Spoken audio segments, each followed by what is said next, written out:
अगला जो क्वेश्चन है वो है मैक्स और मिनिमा का। बच्चों ध्यान से देखिए, लिखा हुआ है show that all rectangle inscribed in a circle. मतलब एक सर्कल है, उसके अंदर एक रेक्टेंगल है और बोला ये गया है कि ये अगर इसका एरिया मैक्सिमाइज कर दिया तो ये जो कुछ भी रेक्टेंगल आपने बनाया था वो रेक्टेंगल नहीं, वो स्क्वायर है। तो ऐसे क्वेश्चंस को कैसे करते हैं, इनको करने का तरीका ये है बच्चों, इसमें लिखा हुआ है गिवन क्या है। गिवन सर्कल है, सर्कल गिवन है, इसका मतलब इसका रेडियस गिवन है। रेडियस गिवन है, इसका मतलब रेडियस कांस्टेंट है। ये हमें ध्यान रखना है, रेडियस का कांस्टेंट है। मतलब डिफरेंशिएशन के टाइम पर जब हम डिफरेंशिएशन कर रहे होंगे तो आर कांस्टेंट मान के डिफरेंशिएट करेंगे। तो बच्चों देखिएगा, तो जैसे अब इसमें रेक्टेंगल बना दिया मैंने, तो मैं क्या करूंगा, एक ये सेंटर मानूंगा और ये दूरी हो जाएगी आर और ये दूरी भी हो जाएगी आर। थोड़ी देर के लिए इस लेंथ को मैं एल मान लेता हूं तो ये लेंथ भी एल हो जाएगी क्योंकि रेक्टेंगल है।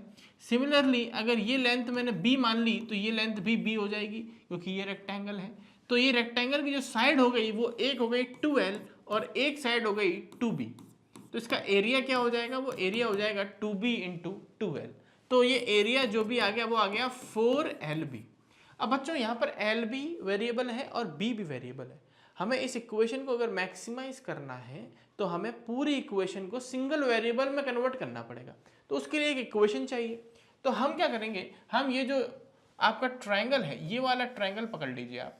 तो इसमें आप देखेंगे ये एल है तो ये भी एल है, तो ये वाली लेंथ बी है, तो ये पाइथागोरस लग जाएगी इसमें। तो हम बोल सकते हैं कि L square plus B square is equal to क्या हो जाएगा, आर स्क्वायर। तो यहाँ से आप b की वैल्यू चाहो तो निकाल सकते हो, अंडर रूट के अंदर R square minus L square. इस b की वैल्यू को उठा के यहाँ रख दीजिएगा तो a की वैल्यू आ जाएगी 4 टाइम्स एल रूट के अंदर R square minus L square. ये आ गया। अब ये सिंगल वेरिएबल में इक्वेशन है, इसको डिफरेंशिएट करेंगे आपको आंसर मिल जाएगा। तो इस प्रकार के सवाल जो कि सर्कल के अंदर रेक्टेंगल है, इलिप्स के अंदर रेक्टेंगल है, ये सवाल आपको एक बार करके जाने चाहिए, इनकी आने की संभावनाएं ज़्यादा है। ठीक है, अब आते हैं इंटीग्रेशन पे। तो इंटीग्रेशन में बच्चों ये जो लिखा हुआ है ये पार्शियल फ्रैक्शन का सवाल है। पार्शियल फ्रैक्शन ऐसे समझो बाल्टी भर भर के आया है। पार्शियल फ्रैक्शन मतलब इतना बाल्टी भर के, मतलब समझो पार्शियल फ्रैक्शन के पास गए, बाल्टी भरी और आपके क्वेश्चन पेपर पटक दिया। हर पेपर में एक सवाल पार्शियल फ्रैक्शन का रख रखा है। तो भैया पार्शियल फ्रैक्शन ये कैसा वाला है, ये पार्शियल फ्रैक्शन ये देखो इंपॉर्टेंट सवाल है पार्शियल फ्रैक्शन का। इधर एक्स स्क्वायर को हम वाई मान लेंगे और ये पूरा जो पार्शियल फ्रैक्शन बन जाएगा वो कैसा दिखेगा, y अपॉन वाई प्लस 4 और ये बन जाएगा y plus 9। This will be equal to हम मानेंगे a अपॉन वाई प्लस 4 और यहाँ लिखेंगे b अपॉन वाई प्लस 9। कुछ इस प्रकार से मानेंगे और ये इसको बाद में पार्शियल फ्रैक्शन लगा देंगे। एलसीएम लीजिएगा, यहाँ से a और b की वैल्यू आएगी। जब y की वैल्यू -4 और y की वैल्यू -9 रखोगे तो a और b की वैल्यू आ जाएगी। आफ्टर दैट आपको इंटीग्रेशन कर देना है। कुल मिला के मेरा उद्देश्य ये है कि आपको बताऊं कि पार्शियल फ्रैक्शन आपको A to Z करके जाना है, इसका सवाल आना है। ठीक है भैया, चलिए नेक्स्ट क्वेश्चन की तरफ चलते हैं। ये एक खास फॉर्मेट है, ये एनसीईआरटी का सवाल है और खास फॉर्मेट है। ये फॉर्मेट जो है वो है e की power x F x plus F dash x वाला फॉर्मेट है, ये dx। इसमें आपको एफ एक्स पहचानना होता है और एफ डैश एक्स पहचानना होता है, लेकिन साथ में e की पावर x होता है।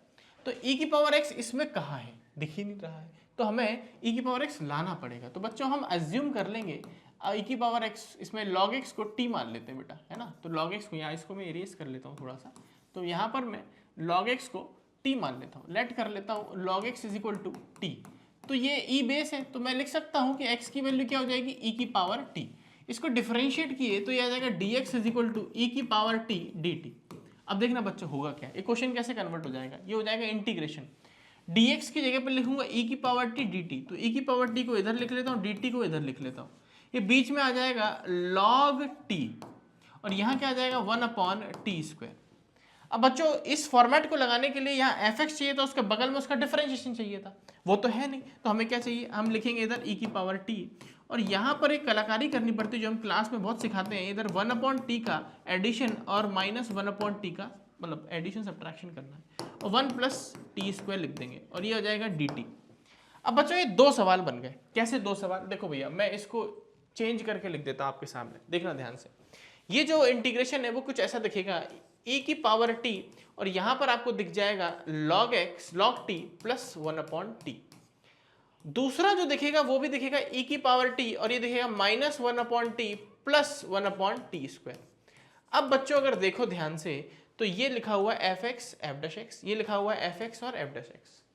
अब ये इजीली सॉल्व हो जाएगा। इसका आंसर जो हो जाएगा वो e की पावर t कॉमन आ जाएगा और आंसर हो जाएगा, यहाँ से f(x) है log t, इधर से है 1/t plus c, and this will B answer. t को रिप्लेस कर देना log x से। तो ये फॉर्मेट भी आपको करके जाना है। ये एक सवाल है। ये इंटीग्रेशन बाय पार्ट्स का सवाल है। आइलेट लगाते हैं इसमें। आइलेट में पहले कौन आता है? पहले लॉग आता है, फिर अलजेब्रा आता है। ये अलजेब्रा है, ये लॉग है, तो पहले कौन आता है? लॉग। तो इसको फर्स्ट फंक्शन, इसको सेकंड फंक्शन। आइलेट का फॉर्मूला लगाइए, तुरंत आंसर आएगा। तो उस प्रकार का सवाल है। इधर देखिए, तो ये भी बहुत आसान सवाल है। इसमें अपन क्या करेंगे, यहाँ लिखेंगे लॉग ऑफ साइन एक्स, और इसको अलग कर लो पहले ही। तो ये लिख लो इसको -log2 minus log cos x। इन दोनों को मर्ज करिए तो ये हो जाएगा log ऑफ, सो log की प्रॉपर्टी लगी साइन अपॉन कॉस हो जाएगा, और ये माइनस का हो जाएगा log2, और इंटीग्रेशन हो जाएगा, ये log 10x हो जाएगा। 0 से π/2 log 10x का इंटीग्रेशन 0 होता है बच्चों। ये कैसे आता है log 10x का इंटीग्रेशन 0 से π/2? किंग लगाइए तो log cos x बन जाएगा, log 10x बन जाएगा log cot x। log 10x log cot x को ऐड करिए तो ये बन जाएगा log 10x into cot x। 10x into cot x 1 बन जाएगा, log 1 क्या हो जाएगा? 0। तो इंटीग्रेशन इसका क्या आ जाएगा? 0। तो अकेला क्या बच रहा है? अकेला ये बच रहा है log 2, 0 से π/2 log 2 बच रहा है, और ये dx है यहाँ पर, ठीक है। तो ये आंसर आ जाएगा -π/2 log 2। बहुत इजीली आंसर आ जाता है इसका। तो आपको ऐसे सवाल भी देख के जाने हैं। ये मॉड का सवाल है। कल आपको देव सर ने जो वीडियो बनाई थी उसमें ये डिस्कस किया था, तो वही सवाल यहाँ पर इंटीग्रेशन में भी है। ये फेमस सवाल है। ये एनसीईआरटी के एग्जाम्पल में आपको एक क्वेश्चन दिख जाएगा, क्लास में भी हम बहुत कराते हैं। एनसीईआरटी एग्जाम्पल में आपको इसका सॉल्यूशन मिल जाएगा, एक बार इसको जरूर करके जाइएगा। ये 2 सवाल ट्रिग्नोमेट्री के। इस ट्रिग्नोमेट्री के सवाल में आपको ये समझना है कि यहाँ पर ये कॉस कॉस कॉस दिख रहा है, तो आपको ये फॉर्मूले याद रखने हैं। 2cc, 2ss, 2sc, 2cs, ये वाले। ये होता है c प्लस सी, ये होता है c माइनस सी। इधर पिंच करना पड़ता है, ध्यान रखिएगा। ये SC है तो यहाँ पर s प्लस s आ जाएगा, यहाँ पर s माइनस s आ जाएगा। तो आप इन 2 को पकड़िए और 2 का मल्टीप्लाई 2 का डिवाइड लगा के ये फॉर्मूले लगाइए, अपने आप आपका आंसर आएगा। ये उस प्रकार का सवाल है। मतलब मैं चाहता हूँ कि आप इंटीग्रेशन में जो ट्रिग्नोमेट्री के अच्छे अच्छे सवाल हैं उनको भी देख लें। इनमें से 2 ये है हिस्से, इनके बहुत चांसेस हैं आने के लिए। ये सवाल, इसमें cos 2x लिखा हुआ, तो it will be 2 cos square x माइनस 1, it will be 2 cos square alpha minus 1। ये लिख लीजिए, 1 से 1 कट जाएगा, 2 कॉमन आ जाएगा, 2 cos square x minus cos square alpha हो जाएगा। नीचे क्या आ जाएगा? cos x minus cos alpha. ऊपर a plus B, a minus B का आइडेंटिटी लगाइए तो ये बन जाएगा cos x minus cos alpha divided by cos x minus cos alpha, और इसके साथ में जो आएगा वो आएगा cos x plus cos alpha. बच्चों ये कट जाएगा, अकेला इतना बचेगा और इसको इंटीग्रेट करना होगा। मैं आपको बहुत क्विकली ये पार्ट बता रहा हूँ सो दैट आपका समय भी वेस्ट ना हो और आप क्वेश्चंस भी कवर कर सको। आइए, ये एरिया का सवाल, एक इलिप्स का सवाल भाई करके ही चले जाना। या तो पूरे इलिप्स का पूछ लेंगे या तो एक हिस्से का पूछ लेंगे। जैसे कि इधर हिस्से का पूछ लिया, मैंने हिस्से वाला ले आया मैं, तो जैसे इलिप्स है, ये इलिप्स दे दिया और ये ऐसा और ऐसा इलिप्स बन गया। भाई इधर a की वैल्यू देखेंगे तो ये a स्क्वायर की वैल्यू कितनी आ गई है? 16 आ गई, तो मतलब a की वैल्यू 4 हो गई। यहाँ पर b स्क्वायर की वैल्यू 4 है तो b की वैल्यू कितनी हो गई? 2 हो गई। तो ये देखिएगा ये कितना आ गया? 4, ये आ गया -4। इन्होंने बोला एरिया जो निकालना है वो एरिया निकालना है आपको -2 से 2 के बीच में एरिया निकालना है। तो मतलब एरिया कौन सा होना चाहिए? ये वाला।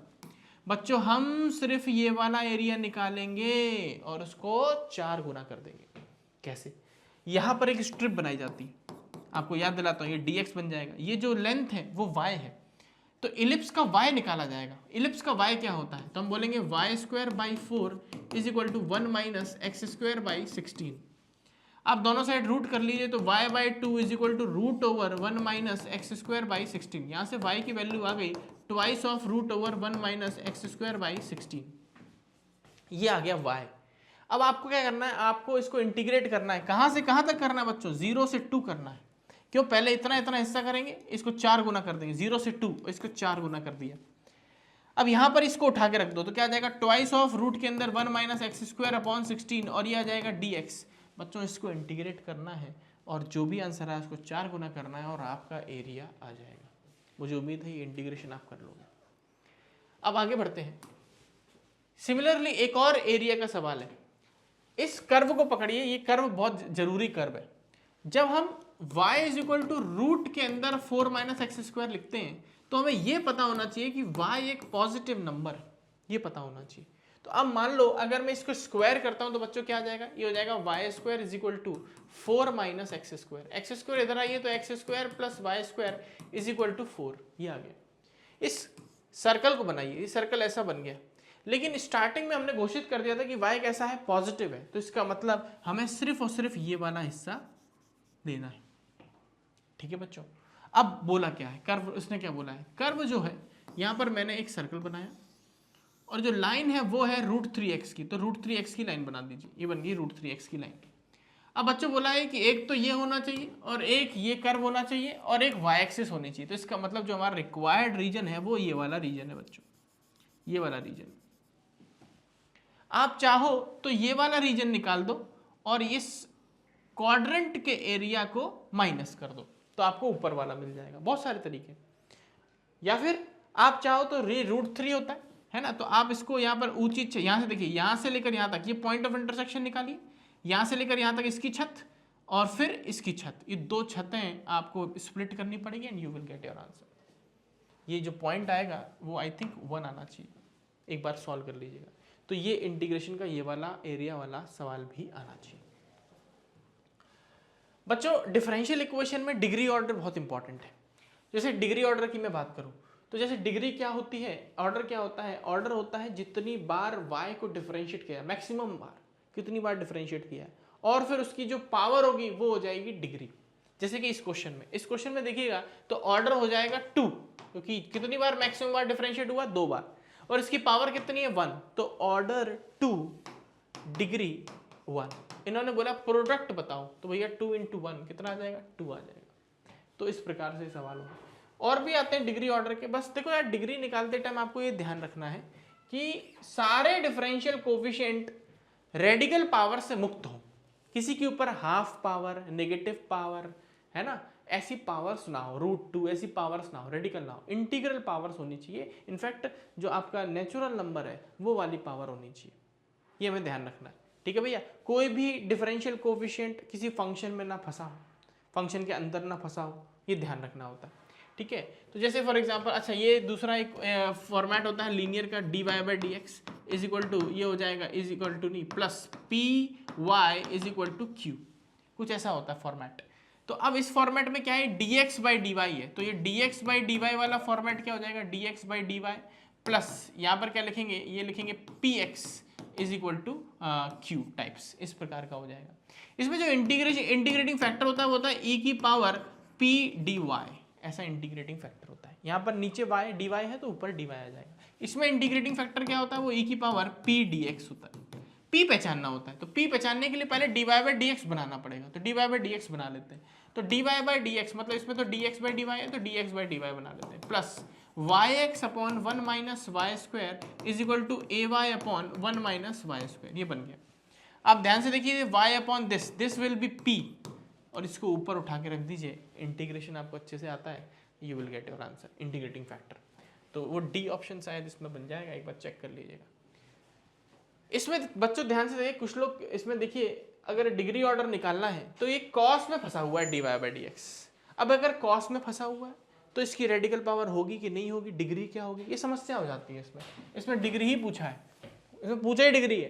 तो बच्चे यहाँ से देखिए, तो यहाँ पर अपन लिख सकते हैं इस cos dy/dx को लिख सकते हैं, cos of dy/dx will be equal to y minus sine x, और cos को उधर ले जाइए तो dy/dx will be equal to cos inverse of y square minus sine x. अब देखो dy/dx मुक्त है, कुछ भी फंसा नहीं है, किसी भी dy/dx का भाई भी नहीं फंसा है, तो इसका मतलब इसका जो डिग्री हो गई वो 1 हो गई और ऑर्डर भी क्या हो गया, 1 हो गया, तो आंसर विल बी 1।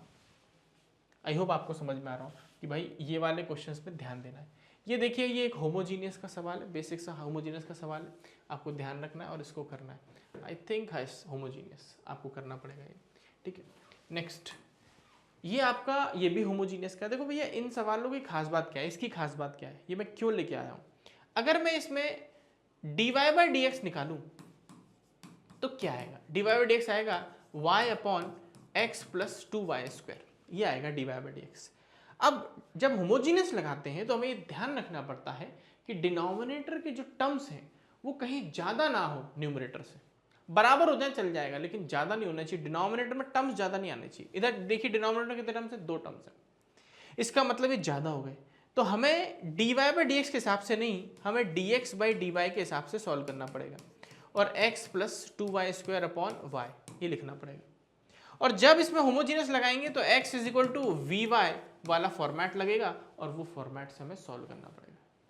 मुझे उम्मीद है आपको याद आ गया होगा कि मैं किस चीज़ की बात कर रहा हूँ। वेक्टर्स में बात करें बच्चों, तो वेक्टर्स में देखिए इसमें क्या दिया हुआ है, इसमें एक ट्रायंगल है, ये भी एक इंपॉर्टेंट सवाल है और ये ABCD ये दिया हुआ है, तो AB वेक्टर दिया है और AC वेक्टर दिया है। हमें बताना क्या है, हमें AD वेक्टर बताना है, AD ये वाला, ये AD वेक्टर हमको बताना है। तो मतलब बेसिकली अब अगर हम मिड पॉइंट पता कर लें तो हमारा काम हो जाएगा, ठीक है। पर इसमें दिया क्या, ये पूरा वेक्टर दे रखा है इसमें, है ना। तो हम चाहें तो ये BC वेक्टर भी निकाल सकते हैं, तो BC वेक्टर आ जाएगा ये BC vector will look like AC vector minus AB vector, ये पूरा हो जाएगा, ठीक बात है।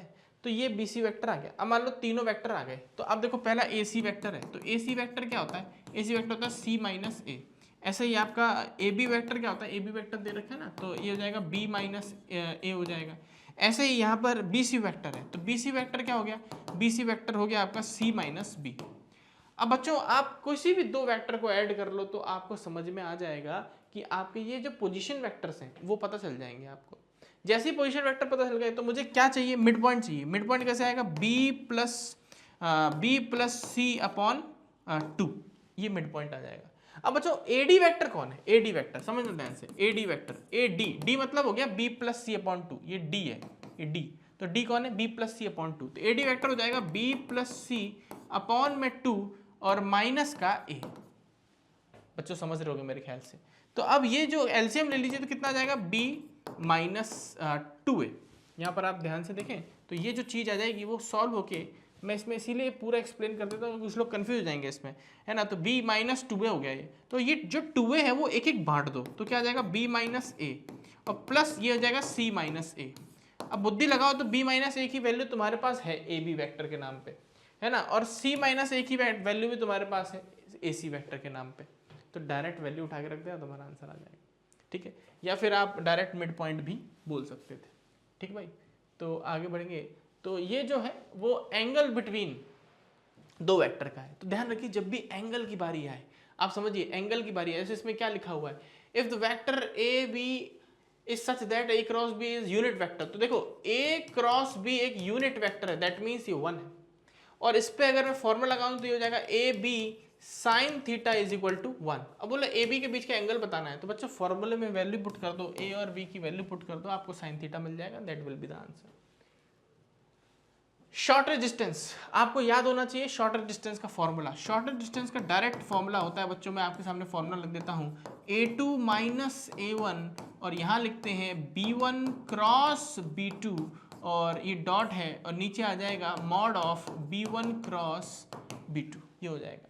यहाँ अगर मैं A2 की A1 की बात करूं तो A1 वेक्टर कौन है, ये 1 1 1, तो इसको 0 रख दो तो क्या जाएगा, माइनस आई कैप माइनस जे कैप माइनस के कैप, यहाँ पर माइनस के कैप आ गया। A2 वेक्टर कौन है यहाँ पर, A2 वेक्टर, तो इसको 0 रख दो, क्या आएगा 3, तो ये 3 आई कैप, इसको 0 रख दो कितना आ जाएगा 5 जे कैप, इसको 0 रख दो कितना आएगा 7 के कैप, ये A1 A2 आ गया। B1 कौन है भैया, B1 देखिए तो 2 माइनस 6 और 1, तो 2 आई कैप माइनस 6 जे कैप प्लस के कैप। यहाँ पर ये B2 वेक्टर कौन है, B2 वेक्टर है आई कैप माइनस 2 जे कैप प्लस के कैप। बस सारी वैल्यू उठाइए, फॉर्मूले रख दिए, you will get your answer, ठीक है भैया। ये एक और सवाल है फुट ऑफ परपेंडिकुलर का था, इसका भी मैं आपको एक्सप्लेन कर देता हूँ भाई कैसे करते हैं। ये बहुत ही इजी सा लॉजिक है, जरा एक बार सबको समझा देते हैं। ये P है और इसमें आई थिंक इमेज भी निकालनी, सब कुछ निकालना है, देखिएगा। तो जैसे इसमें ये लाइन दे रखी है, लाइन क्या है, x माइनस 1 upon 2 is equal to y minus 2 upon 3 is equal to z minus 3 upon 4। बच्चों सबसे पहला काम इसमें किया जाता है, जनरल पॉइंट निकाला जाता है। तो जनरल पॉइंट ये वाला, तो इसका जनरल पॉइंट मैं लैम्डा के टर्म्स में निकाल देता हूँ। तो लैम्डा के टर्म्स में आएगा तो 2 लैम्डा प्लस 1 और 3 लैम्डा प्लस 2 और 4 लैम्डा प्लस 3, ये आ गया जनरल पॉइंट। अब ये पी पॉइंट हमको पता है, पी पॉइंट कौन है भैया, 5, 9 और 3। बच्चों करना ये होगा कि आपको इस वेक्टर का डी आर निकालना होगा। कैसे निकालोगे, सब्ट्रैक्ट करके। जरा एक बार फटाफट निकाल देता हूँ, सब्ट्रैक्ट करते। तो 2 लैम्डा प्लस 1 माइनस 5, तो 2 लैम्डा माइनस 4 हो गया, कॉमा 3 लैम्डा प्लस 2 माइनस 9, तो 2 लैम्डा माइनस 7 हो गया, 4 लैम्डा प्लस 3 माइनस 3, तो ये हो गया 4 लैम्डा। अब बच्चों ये आपके पास डी आर्स आ गए, इसके डी आर्स और इस लाइन के डी आर्स आपस में कैसे होंगे, परपेंडिकुलर। तो आपको फॉर्मूला लगाना होगा a1 a2 b1 b2 c1 c2 वाला फॉर्मूला इक्वल टू 0, वहाँ से लैम्डा आएगा। लैम्डा आ गया, ये पॉइंट में रख देना यहाँ पर, तो आपको फुट ऑफ परपेंडिकुलर मिल जाएगा। इन दोनों का मिड पॉइंट, ये अल्फा बीटा गामा में इमेज मान लेता हूँ, तो इन दोनों का मिड पॉइंट ये होगा। तो आप alpha plus 5/2 is equal to ये वाले पॉइंट के बराबर कर देंगे, बीटा प्लस 9/2 इस वाले पॉइंट के बराबर कर देंगे, और गामा प्लस 3/2 इस वाले पॉइंट के बराबर कर देंगे। आपको इमेज भी आ जाएगी, पूरा क्वेश्चन कंप्लीट हो जाएगा। 5 नंबर में आएगा भाई साहब, तो अच्छे से करके आना। तो बच्चों ये मैंने वेक्टर 3D कवर कर दिया। अब एलपीपी में आपको ये ध्यान रखना है, देखो एलपीपी में 2 ही प्रकार के सवाल होते हैं, एक बाउंडेड और एक अनबाउंडेड। तो आपको ये वाले एक एक सवाल करके जाने और प्रोबेबिलिटी की एनसीईआरटी करके जानी। प्रोबेबिलिटी हर एरिया से कवर हो रही है, उसमें कुछ एक्सपेक्टेशन नहीं कर सकते। हाँ, एक एक्सपेक्टेशन वाला क्वेश्चन जरूर एक्सपेक्ट कर सकते हैं, वो उसमें केस स्टडी में। तो आपको बस ये पार्ट अच्छे से एक बार रिवाइज करके जाना है। बच्चों कल पेपर है आपका, मैं जानता हूँ। इस वीडियो में बहुत ज़्यादा समय नहीं लूँगा, आपको संक्षिप्त रूप में आपको बता देता हूँ। इन टॉपिक को कवर कर लेना, एकदम रिलैक्स माइंड से जाना। पेपर मुश्किल आए आसान आए आपके हाथ में नहीं है, लेकिन सॉल्व करना आपके हाथ में है। तो इसीलिए अच्छे से अपनी तैयारी से जाइए, फुल्ली कॉन्फिडेंट होके जाइए, और पेपर के बाद हमसे मिलने आइएगा। और मिलने नहीं आ पाओ तो मैसेज जरूर कर देना कि कैसा पेपर गया। मिलते हैं क्लासेस में।